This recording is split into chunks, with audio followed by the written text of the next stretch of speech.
Imagine you're flying over a desert where the landscape is almost always the same: sand, rocks, and little vegetation.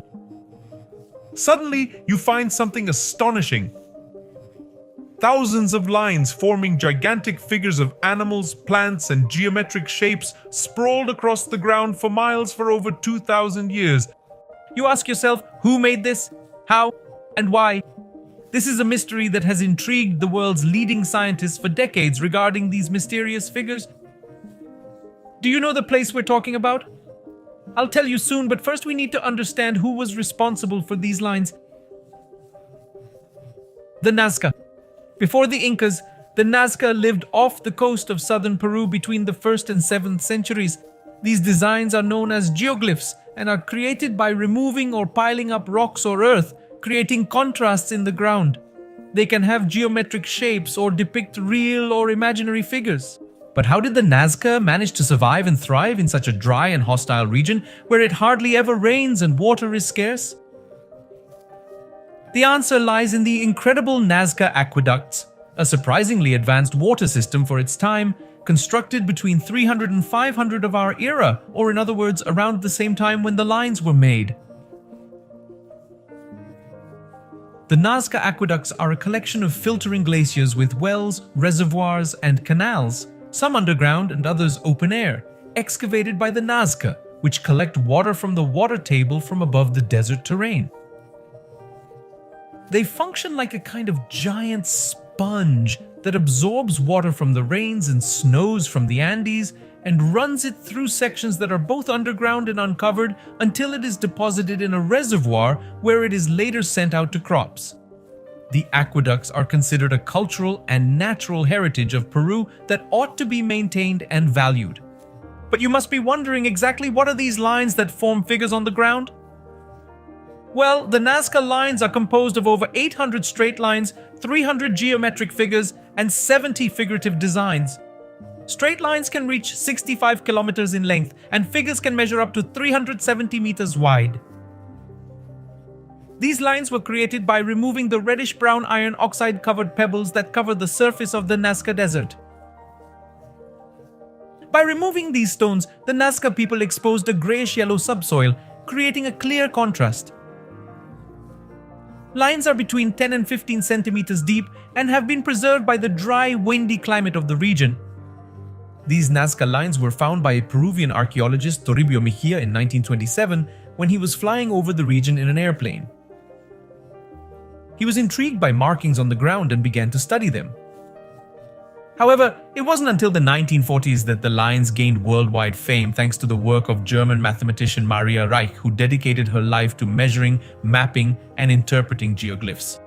Maria was one of the first to propose that the lines had an astronomical purpose and that they represented constellations. She also advocated for the preservation of the lines against natural erosion and human intervention. For her contribution, she became known as the Lady of the Lines. And how were these lines made? And why? Are there any theories regarding the mysterious lines? This is the most difficult question to answer, as there are no written or oral records that explain the significance of the Nazca lines. Because of this, there are many different and even contradictory theories on the subject. One of the most famous and controversial theories was proposed by German archaeologist Maria Reich herself. She believed that the geoglyphs were a tremendous astronomical calendar that indicated the significant dates of the Nazca's agricultural and religious year. She suggested the illustrations represented constellations or stars, and the lines indicated where they rose and set in the east. She also asserted that the Nazca had advanced knowledge in astronomy and mathematics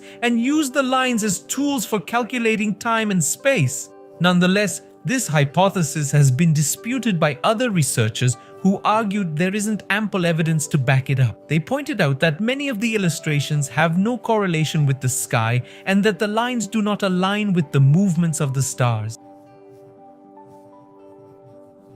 The researchers also questioned the accuracy of Maria's calculations and suggested that she projected her own interpretations onto the lines.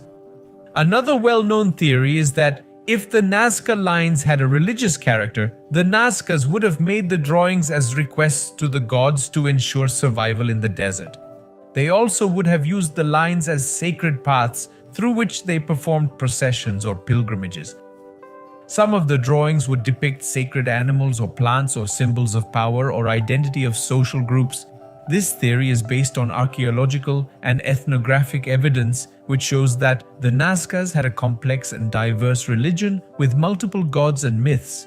It is also supported by anthropological studies that compare the Nazca lines with other cultural and similar manifestations in South America, such as the Inca trails or the cave paintings. However, this theory also has its limitations and criticisms.